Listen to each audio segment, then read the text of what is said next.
Hi everyone, my name is Tony Tabe, and today I'll be presenting a study called Neural Correlates of Retrieval-Based Memory Enhancement by Wing and Marsh. This paper is basically explores what happens in the brain when we test ourselves, how retrieval practice or the act of recalling information makes our memory stronger compared to just reviewing the material again. So, as we all notice that when we quiz ourselves, instead of reading notes, we tend to remember information longer. That is known as that test effect or retrieval-based memory enhancement.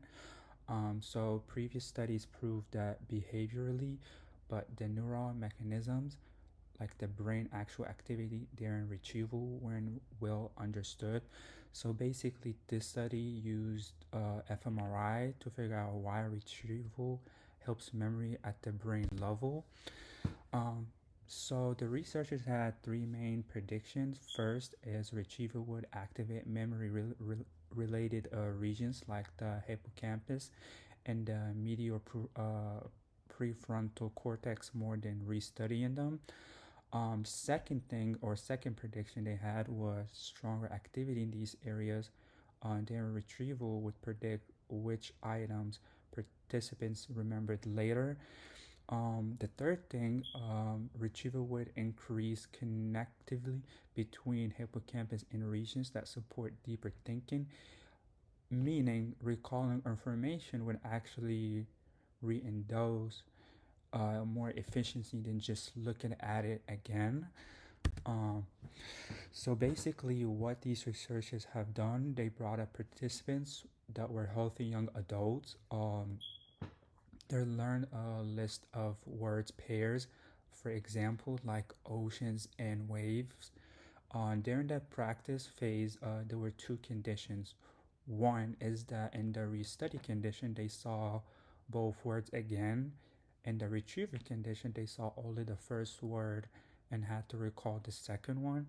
So while they were doing this, participants were an fMRI scanner, so the research could track which brain areas were active.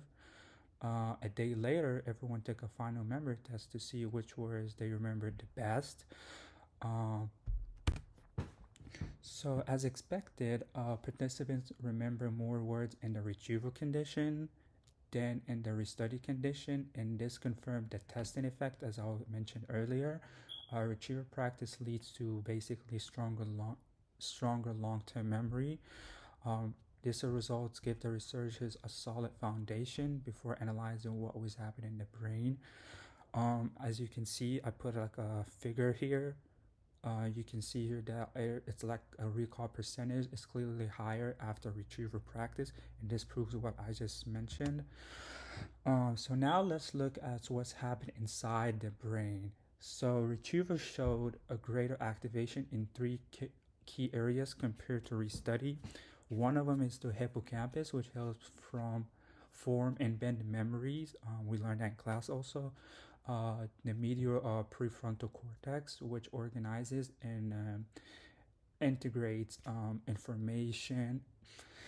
And then the last one is the lateral temporal cortex, which is involved in sympathetic processing. In other words, when people basically actively recall, the brains re-engage in some encoding system used to originally like store information and that kind of stuff.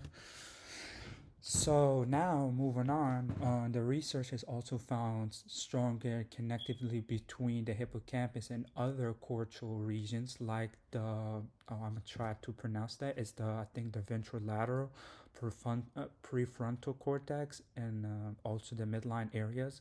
So basically during the retrieval, this means the brain was communicating across different regions, more efficiency when recalling information, almost like different almost almost like different areas were recorded the memory together. This supports the idea that retriever isn't just remember, it's also relearning at the neural level. And I also put like a figure, like a picture here. Here's the connectively map showing that how hippocampus links to other areas there in retriever. This also all linked together. So basically, these findings tell us that retrieval practice is a biological process for strengthened memory, not just a study trick. It also shows neuroplasticity in action. Every time we remember something, we reshaping the neural connections that store that memory. Um, I think this also has a big implication for education. It also supports using self-testing, flashcards, and active recall as learning tools, and even for clinical settings. I think where retriever-based exercises might help people with memory or maybe a brain injury or like loss of a brain injury. Um, so to sum up what I just said in this whole project, it's retriever activities, the hippocampus and the prefrontal cortex leading up to a better memory consolation and strengthen. It also strengthened the connections between the brain regions that support long-term learning. So basically, the simple of act testing yourself actually changes to your brain to remember better. This study gives a clear neural explanation for why practice really does make perfect, not just behaviorally, but neurobiologically or neurologically, my bad. Um, and yeah, so this is basically my project. I've learned a lot about this project. It gives you like a sign of like an outcome of how actually the brain retrieves memory and how you, what which brain regions actually is active during memory. So the research was actually beneficial, and yeah, I hope you guys enjoyed. So yeah, thank you so much. And